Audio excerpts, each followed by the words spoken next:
Well, I think it means that the deal really has to be changed in terms of the withdrawal agreement and the binding nature of it internationally and legally. The Prime Minister must have known this for some time, but the size of this defeat now means that you cannot try simply to press ahead with this deal as it stands.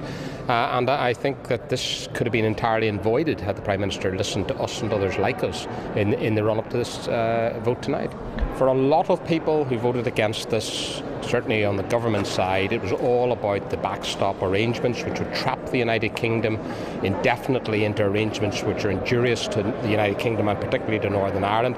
That has got to be dealt with, and if that is dealt with, there are aspects as well of the withdrawal agreement, but that's the fundamentally important point for us, and that would help considerably in terms of getting a deal through the House of Commons.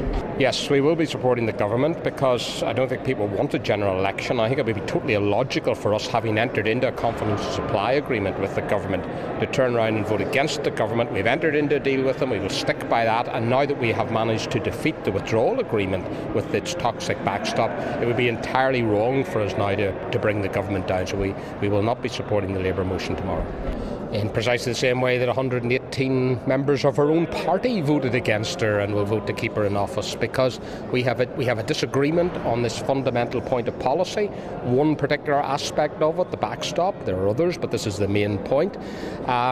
So we have managed to deal with that along with Conservative colleagues, but fundamentally we believe that the alternative to Theresa May and the Conservative government is a Corbyn-led government. We're not going to support that.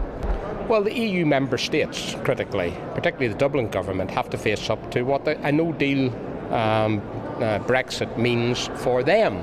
They want a deal, we want a deal, nobody wants a no-deal, but a no-deal is better than a bad deal, and they have to have very serious questions to ask about whether they really want to go down that road.